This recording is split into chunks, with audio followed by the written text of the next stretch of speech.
Welcome back to Mega Man 11. And moving on to my least favorite stage in the game is Torch Man. And I'm going to mention already, this is heavily edited down because I made a lot of mistakes in this stage. Because this is by far, of the original 8 stages, the hardest stage in the game. This is of course the fire stage in the game because this game, I think, is trying to go for like a reimagining of Mega Man 1 in terms of the stage layouts. Although, if it's doing a reimagining, there would only be 6 Robot Masters instead of 8. Maybe it's a reimagining of, like, in terms of like how powered up it is. Anyway, this level, it looks really fancy though. I do like that. It's supposed to be like a forest camping ground site. So, well, why isn't Torchman like a bear? So it'd be like a reference to Smokey the Bear. I don't know. But anyway, being the fire level of this game, you'll be dealing with a lot of fire type enemies, like this lantern owl that's gonna constantly drop flames on you. This looks like a split path area, but no, you actually have to jump over it. And this section here, this is essentially if Fireman. So this stage is basically Woodman and Quickman stages were combined. If Woodman, Quickman, and Fireman stages were all combined into one. You have these sections here where this wall of fire is chasing you, and that firewall is an instant death. Keep in mind once more that you do have the speed gear. Also, the other gimmicks, the lantern owls give you actually do give you light. So if you get rid of them, now everything's pitch black. However, there are cool little details about this, such as your Mega Buster, if it hits things, it does lights the area up a little bit. Plus, if you use the Scramble Thunder, which yeah, here we go. If you use the Scramble Thunder, you can actually light up the area that way as well. So there's cool little details like that. Now, the biggest problem that a lot of people have with this stage is the fact that there's the instant kill sections there that you just saw earlier. And there's a lot of them in this stage. There's actually 3, as opposed to in Mega Man 2, like with Quickman, where you only had 2 instant kill sections and they were right next to each other. But no, this stage has 3. But we'll get to the second one in a little bit. First off, we have this mini-boss, and I love the background for this area. It's that actual metal campsite with, like, the bonfire in the middle. It looks gorgeous. I love it. And then there's this fire chicken bird thing. You keep shooting it until it loses flames, then another flame owl will come in and light the flame up again. If it's on fire, it has different attacks, like this fire arrow here. And so just slide under it when it jumps and keep shooting it. Again, mini-bosses are weak to the boss weapon, but I would recommend keeping the Thunderstorm, which is Torchman's weakness. I would recommend saving the Thunderstorm for Torchman and for a certain couple sections that we're getting up to right now. We're actually coming up to probably the hardest part of the stage, right after this mole carrot shooter thing. I don't know what the enemy names are. Again, there are bios you can read up in the menu if you want to know the enemy titles, enemy names and such. But yeah, these sections here are probably the hardest sections of the entire game. This firewall will instant kill you. And again, I recommend you do have the speed gear. If you bought the speed, this is where buying the upgrade for the speed gear that allowing you to move at the normal speed while everything else is slowed down, that makes this section so much easier. I would recommend upgrading the speed gear as soon as you can to get through that faster. Or you can use the power gear with the Thunderstorm, which will temporarily, it won't permanently stop the firewall, but it will temporarily freeze it, giving you time to get it to move ahead. Personally, I like using the speed gear because it gives you a little more time to guess what you have to do, and it'll give you margin for error as opposed to just giving you an extra like 2-3 seconds worth of speed. Down here you get another energy tank, which is a lot harder to get than it looks, and I'm also doing a really poor job of actually getting this to work. I haven't played this game in a while, so my memory of the button layouts are pretty low. Again, I haven't played this game in about a year, since I didn't ever have a way of actually recording this game until recently.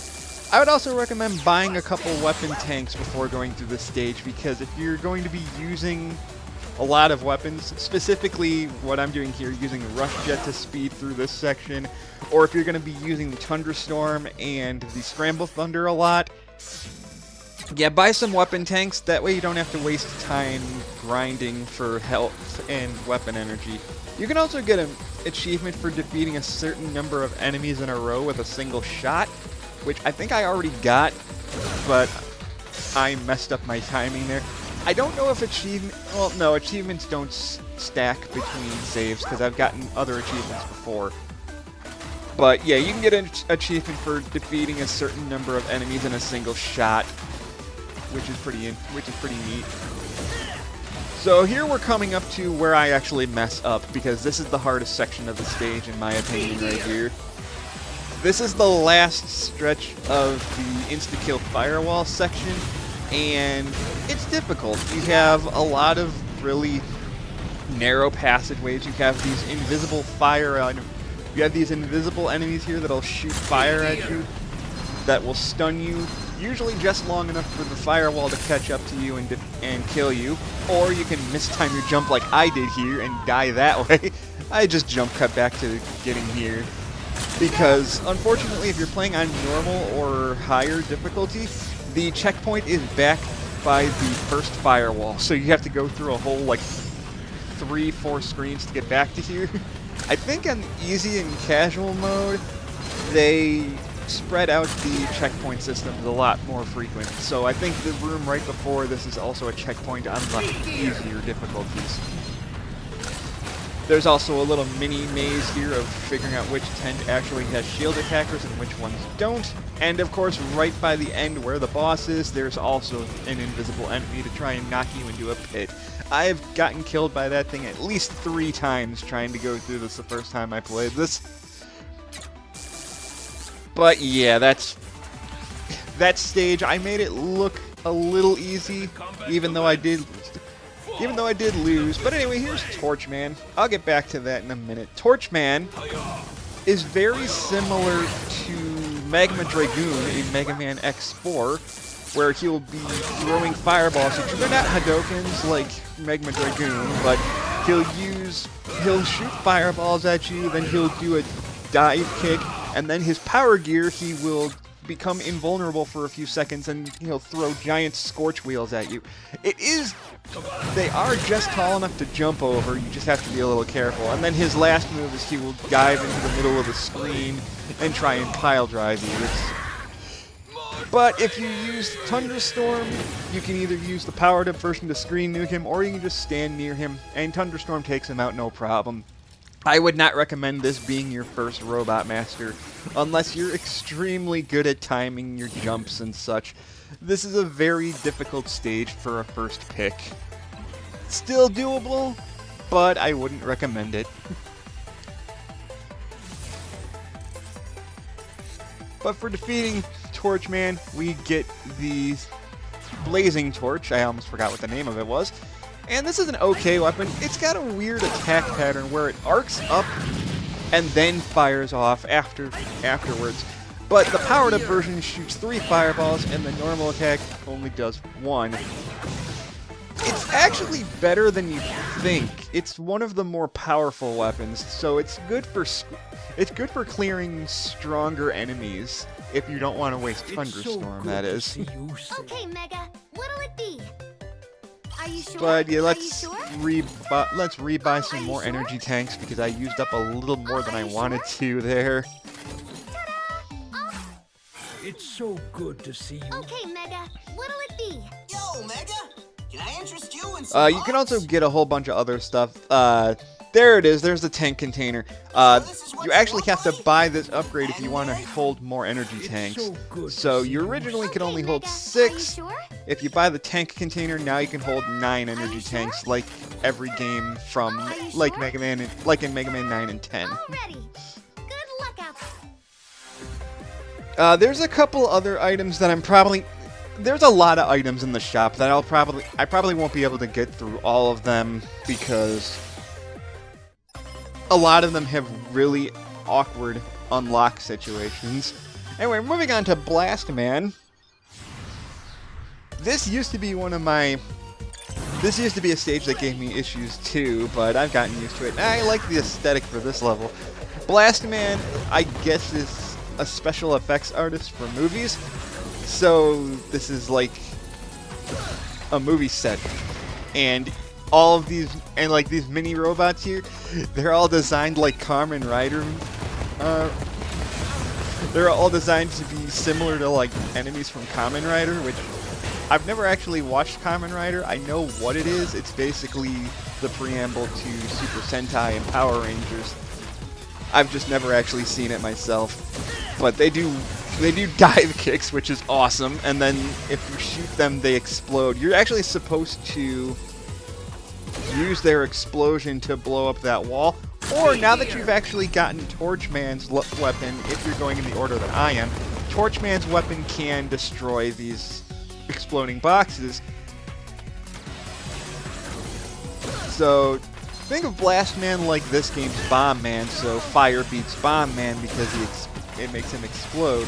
So you can use the blazing torch to get passageways that you normally wouldn't be able to.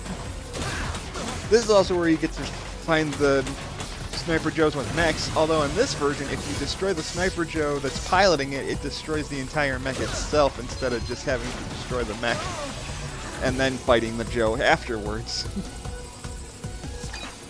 But this is the speedrun level of the game where it's expecting you to run super fast. It's kind of weird that they have two stages where they expect you to keep moving, although I still think Torchman's stage is more similar to Quickman than this one. This is more of just like...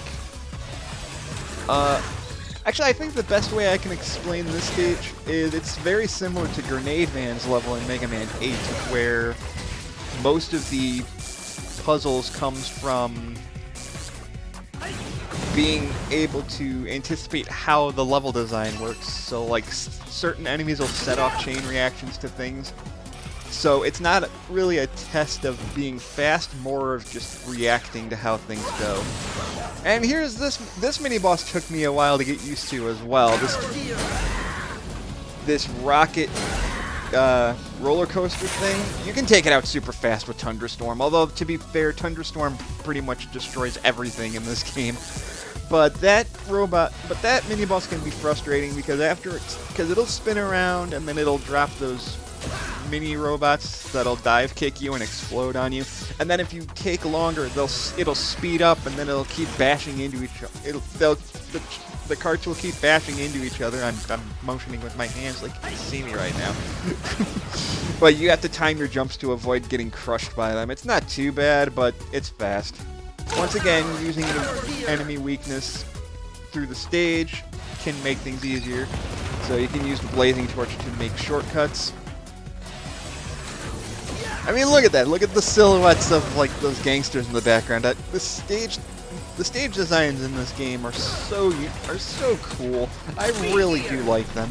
I'm not saying they're the best, but considering we haven't had a Mega Man game at the time of this game's release, but we hadn't had a Mega Man game in about 8 years, it's just nice to see that Capcom went the extra mile to make the stages look unique and such. I did the fast way of going through that. You're actually supposed to jump on that platform and make those fire enemies blow up the bomb platform so that you drop down there, but that's too risky for my taste. Love Blazing Torch.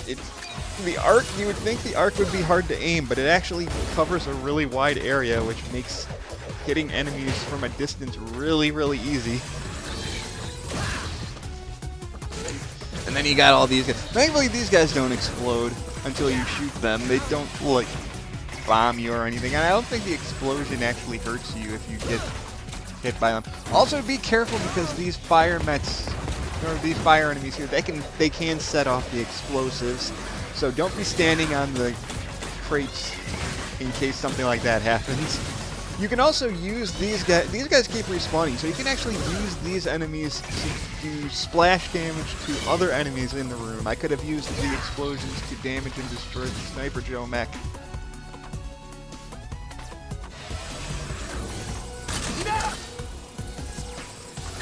Now, once again, you might want to use speed gear here.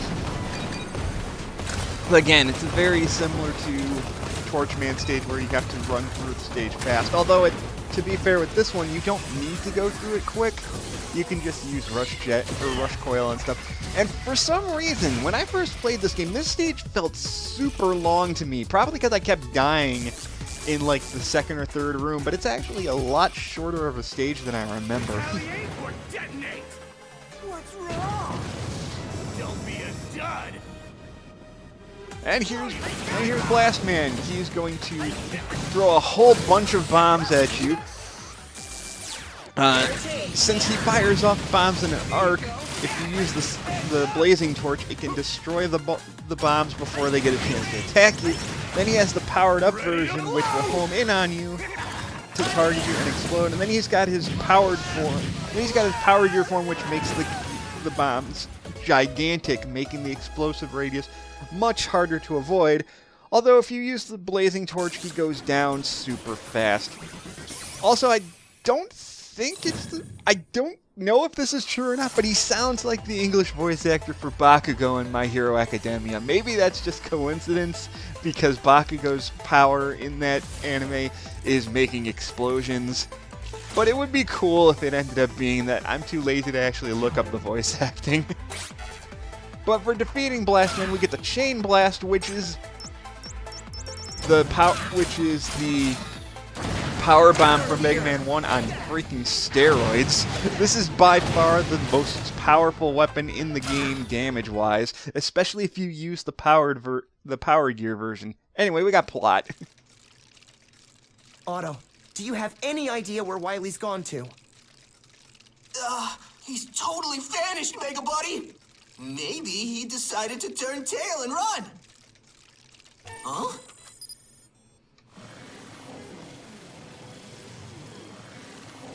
What is it, Otto? There's someone hijacking our signal. Could it be? Indeed it could. My genius neither runs nor hides. Wily! Light than you, Mega Man. How dare you use my double gear system? Now you've crossed the line. I'll turn you into scrap myself. I'm at point E1685578. Come to my gear fortress. I'll be waiting for you. Gear Fortress? That's all we needed. I'm heading out, Dr. Light. It's time to finish this. Good luck, Mega Man. It's up to you to stop Dr. Wily. Yes, sir. You can do it, Mega Man! Mega, be careful out there. Okay.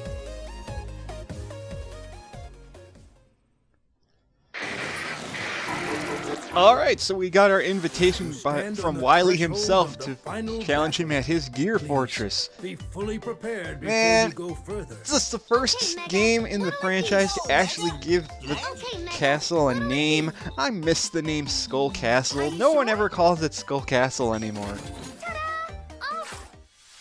But it's Gear Fortress, so we got our invite, as I mentioned before. So we're actually going to be finishing off this entire playthrough in the next part, because honestly, Wily's castle in this game is actually relatively short compared to the other games. So we're going to be doing... So come back for the finale in part 6. I'll see you guys then.